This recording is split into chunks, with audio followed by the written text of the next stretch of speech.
सुना था एक भजन में, प्रेम का दीप जलाया मन में, उजड़े हुए चमन में। मन में आया कि हाँ, ये हमारा जीवन, ये उजड़ा हुआ चमन ही तो था। चमन तो बनाकर भेजा था इसको प्रभु ने, लेकिन संसार में आके हम इस चमन को उजाड़ बैठे, क्योंकि हमने उस ठाकुर का रंग ही नहीं देखा। हमने तो बाहरी बाहरी दुनिया के रंग देखे और उनसे ही अपने मन को रंग लिया, अपने इस बगीचे को रंग लिया। तभी तो इसमें जो खिलने वाले फूल थे वो मुरझा गए। इस उजड़े हुए चमन को खिले हुए फूलों से सजाने वाला, हरा भरा करने वाला कौन? ये बाबा, ये सद्गुरु, ये संत, जिनका आज हम उत्सव मना रहे हैं, निर्वाण उत्सव। सुना था ना हमने कि निर्वाण निर्वाण निर्वाण और फिर निर्माण निर्माण निर्माण। निर्वाण ही निर्वाण हो रहा है। बीबी जी का हुआ, बाबा का हुआ, आगे बुद्धदेव का स्वर्णिम होगा। सुना था हमने। और इसी तरह से हमारे जीवन का नव निर्माण करने के लिए ये संत मानव का रूप धरकर इस धरा पर आए, हम बच्चों का कल्याण करने के लिए। नहीं तो पता नहीं हमारे जीवन का क्या होता। मन में आ रहा था कि ये फूल कितने भाग्यवान हैं,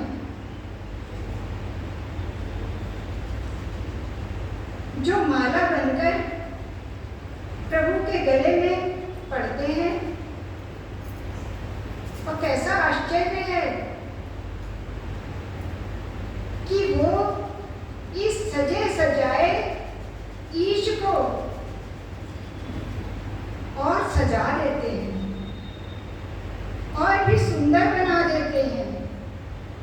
सब कहते हैं देखो कितने सुंदर लग रहे हैं,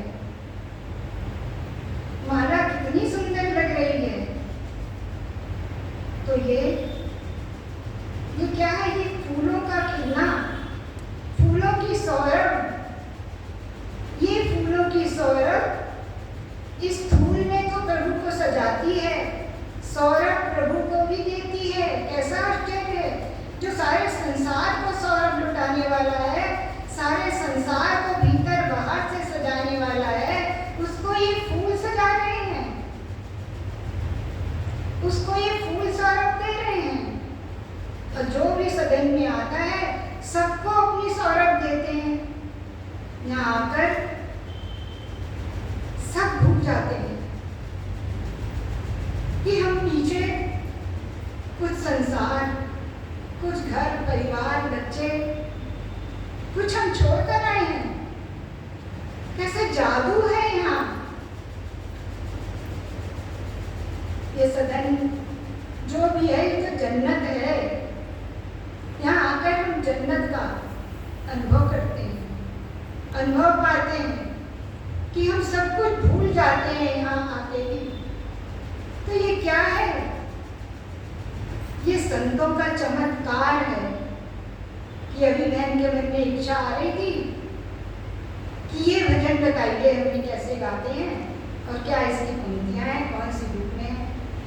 मैंने कहा ये बुक में तो नहीं देखा, किसी बहन का लिखा होगा तो आप मुझे लिखवा दो। और उनको यही भजन सुनने को मिल गया। तो मन में आया कि कितना मन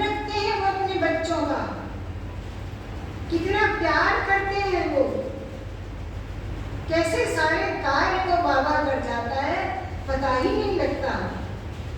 कैसे हमें लेके आ जाता है इस संसार के जंजाल से छुड़ाकर। क्या हमारी शक्ति है कि हम यहाँ आ सकें?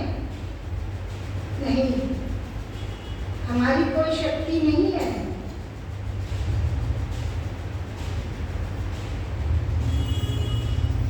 कहते हैं काले को भजा, काल से छूटा, जंजाल से छूटा। हमें तो काले को भजना भी कहाँ आता था। काले को भजना, उस प्रिय को भजना,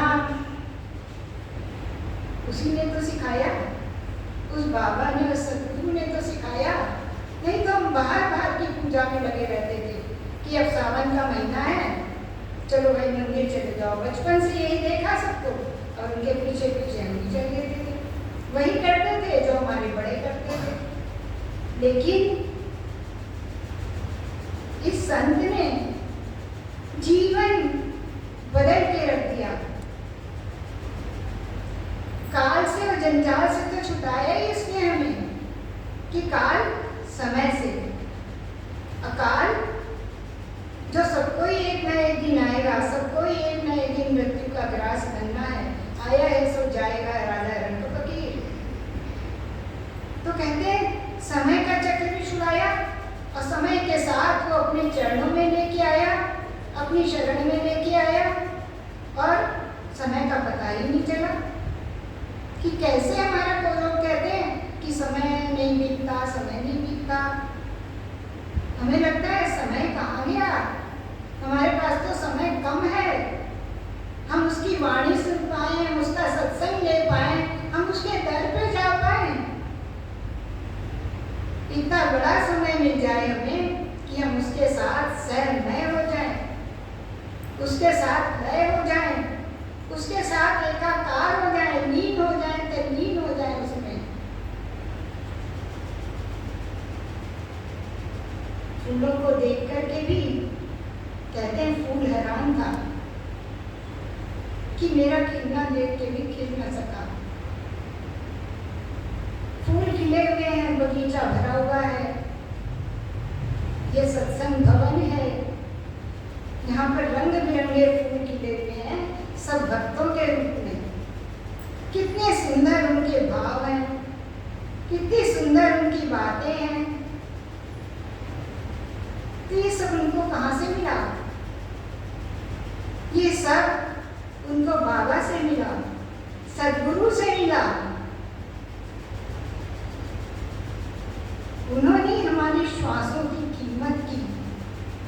हम अपनी इन अनमोल श्वासों को, जो गिनती की श्वासें मिली हुई हैं, हम इनकी कोई कीमत नहीं कर रहे थे। ऐसे ही संसार में आए थे और ऐसे ही इन सांसों को लुटा के चले जाते, जबकि किसी को नहीं पता कि अगला सांस आएगा या नहीं आएगा।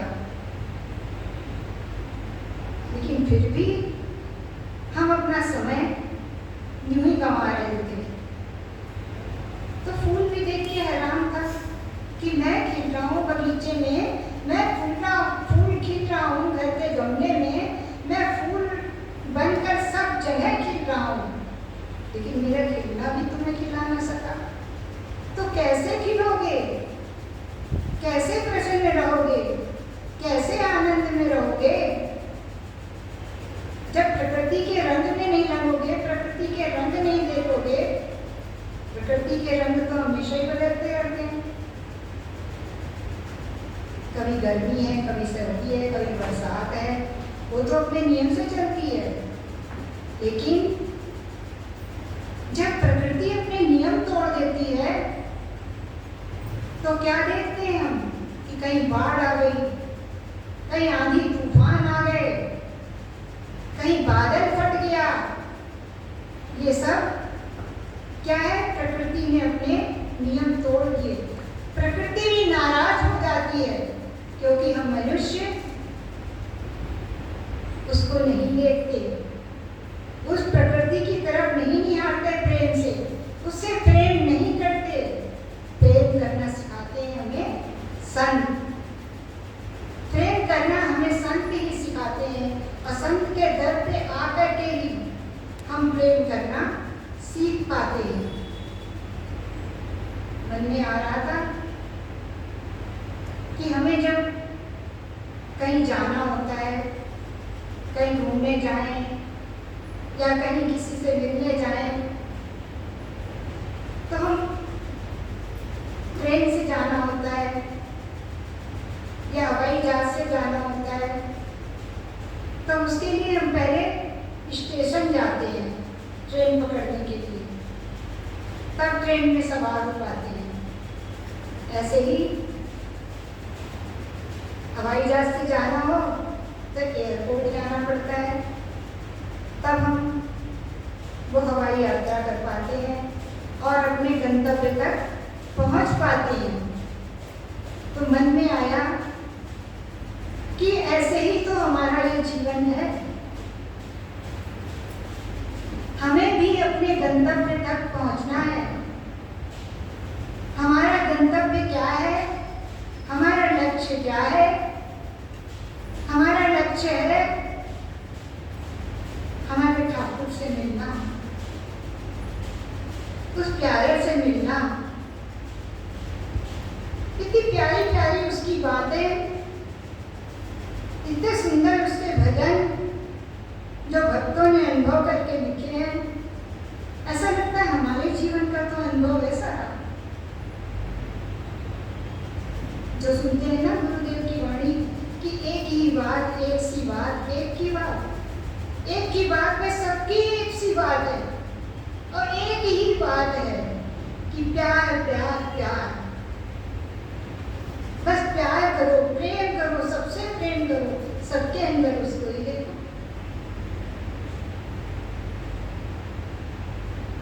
ऐसा मन आ रहा था, इतना प्यार आ रहा था कि क्या ठाकुर तुझ पे क्या बात करूं, कैसे तुझे प्यार करूं। तेरे पद चूमूं बार बार, तेरा मस्तक चूमूं बार बार।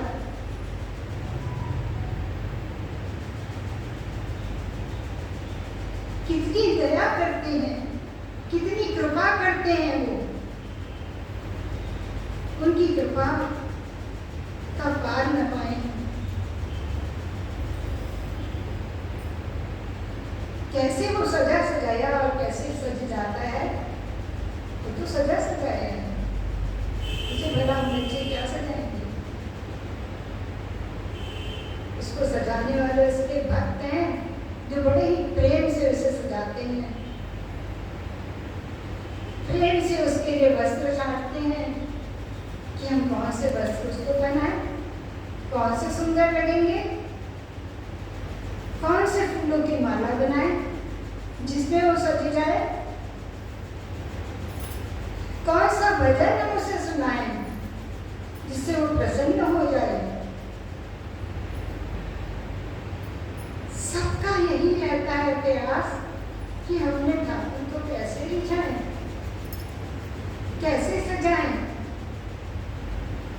अपने नन्हे नन्हे हाथों से ये बच्चे, ये उसके भक्त उसको सजाते हैं, अपने भावों के भजन सुनाते हैं, माला पहनाते हैं अपने भजनों की उसको। और वो इन बच्चों के भाव देखकर मन ही मन रीझता रहता है। कैसे रीझ रहा है?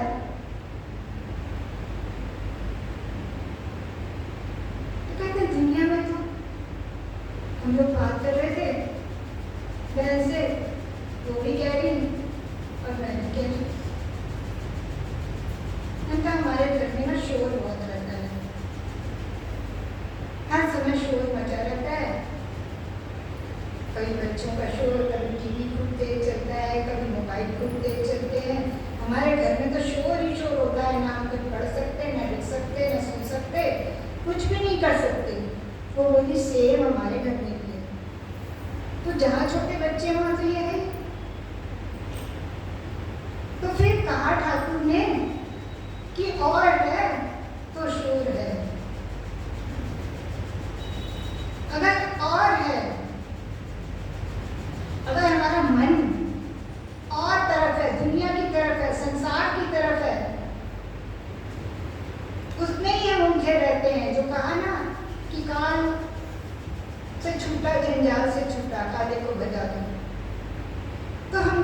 भजेंगे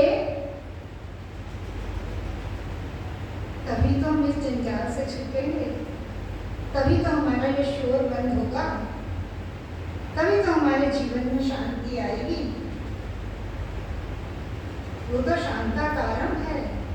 देखो, हम जरा जरा सी बातों में घबरा जाते हैं, विचलित हो जाते हैं कि हमारे घर में तो बहुत शोर है, लेकिन वो देखो कैसे सर्प के ऊपर और समुद्र के बीच में बैठा हुआ है, कैसा शांत स्वरूप बैठा हुआ है। वो बिल्कुल विचलित नहीं होता। लेकिन हम बहुत जल्दी विचलित हो जाते हैं। तो यही तो हमारे बाबा कर रहे हैं, यही तो हमारे सद्गुरु कर रहे हैं, यही तो वो हमें समझा रहे हैं, हमें अपना दुलार दे रहे हैं, हमारे सिर पे हाथ फेर रहे हैं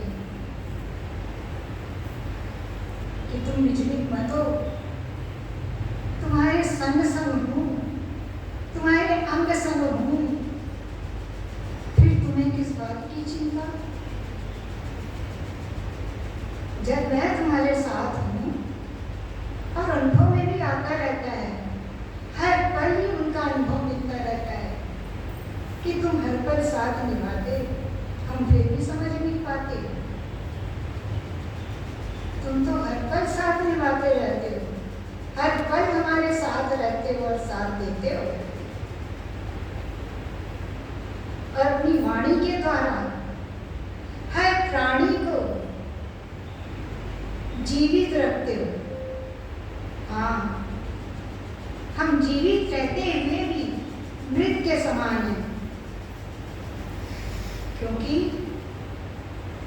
हमें ना भाव पता था, ना प्रेम पता था, ना कुछ ज्ञान था, ना कुछ भक्ति थी, कुछ भी तो नहीं आता था। क्या करते थे? बाहर बाहर की पूजा। फिर वही तो कहा गुरुदेव ने कि भीतर वाले की बाहर पूजा। कैसा खेल है।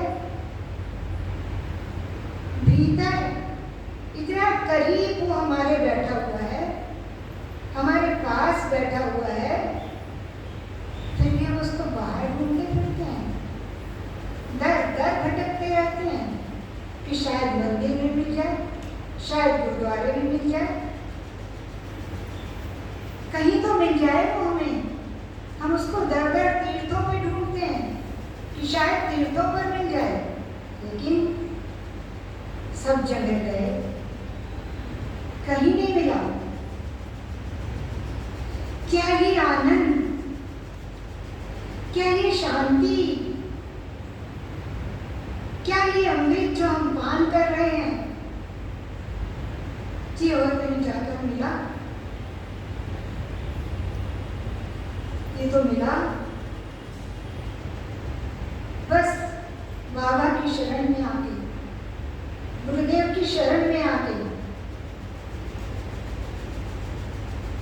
बाहर कहीं भी नहीं मिला, दर दर भटका और यहीं पाया भावों का लटका। दर दर भटक कर कहीं भी भाव नहीं मिला, कहीं भी अंदर की भक्ति नहीं मिली, कहीं भी अंदर ज्योति नहीं जली, कहीं भी हमारे अंतर नेत्र नहीं खुले। हम तो बाहर की आंखों से संसार को देखते रहते और बस खुश होते रहते, पता ही नहीं था कोई अंतर चक्षु भी होते हैं। अंतर चक्षु तो उसने खोले कि देख तेरे अंदर कितना धन दौलत ऐश्वर्य छिपा हुआ है।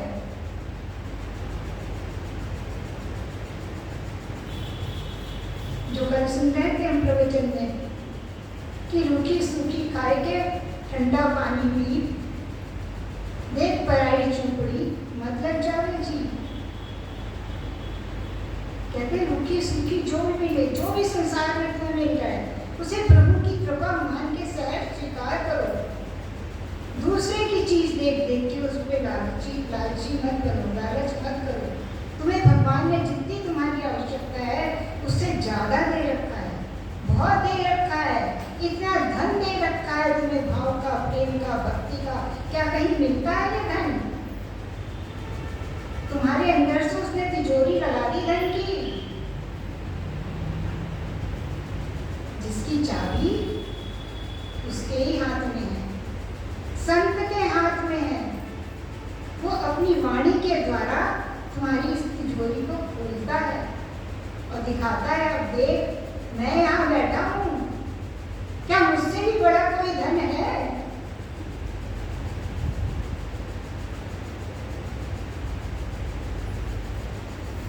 उससे बड़ा लगता है कोई धन नहीं है। कहते हैं जब आवे संतोष धन, सब धन दूर समान। संतोष धन दे दो बस, कि हमें इतना गुरु का भाव, भक्ति ये द्वार में किया, उसके चरण में गए, और हमें क्या चाहिए? इससे बड़ा धन और क्या होगा? जो हमें मिल रहा है वो बहुत गिने चुने लोगों को मिलता है, सबको नहीं मिलता, सब इसकी कीमत भी नहीं जानते। वही ठाकुर ऐसा है जो नर को नारायण बना देता है, मानव को महामानव बना देता है, पुरुष को पुरुषोत्तम बना देता है।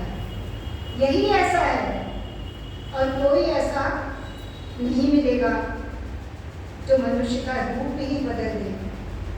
ऐसे लगता है जैसे सदन में सारे नारायण बैठे हुए हैं। सब ये भगवान की मूर्तियां हैं, ये सब प्रभु की मूर्तियां हैं, जिनके अंदर उसका ही प्रेम, उसका ही भाव, उसकी ही वाणी भरी हुई है। क्या ऐसा कहीं संसार में देखने को मिलता है? अब तो बस लगता है बस तेरा दर, तेरा दर। जो भजन में सुन रही थी, कोई ठाकुर दिल को जचता नहीं, इस ठाकुर का द्वार देख लिया, इस ठाकुर के दर्शन कर लिए, तो अब कोई ठाकुर नहीं जचता, कहीं जाने को कुछ मन ही नहीं करता, क्योंकि उसने बांध लिया, उसने पकड़ लिया हमें कस के। हम तो उसको क्या पकड़ेंगे? उसी ने हमें पकड़ रखा है, इसीलिए तो कहीं भी मन नहीं लगता। बस मन लगता है उसके द्वार पे। अब उसके लिए उत्सव चल रहे हैं, अब गुरु पूर्णिमा का उत्सव आ रहा है। अब गुरु पूर्णिमा का उत्सव तो लगता है कि संसार में कोई उत्सव इससे बड़ा नहीं है।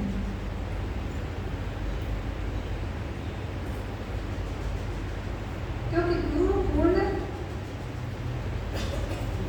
अब गुरु ही हमें वो पूर्ण भाव देते हैं। गुरु के बिना जीवन निस्सार है, गुरु के बिना जीवन अधूरा है, गुरु के बिना जीवन में कोई रंग नहीं, कोई महक नहीं, कोई चहक नहीं, कुछ भी तो नहीं है गुरु के बिना। तो हमें गुरु मिल गया, बस हमें सारी दौलत मिल गई, सारे खजाने मिल गए, और अब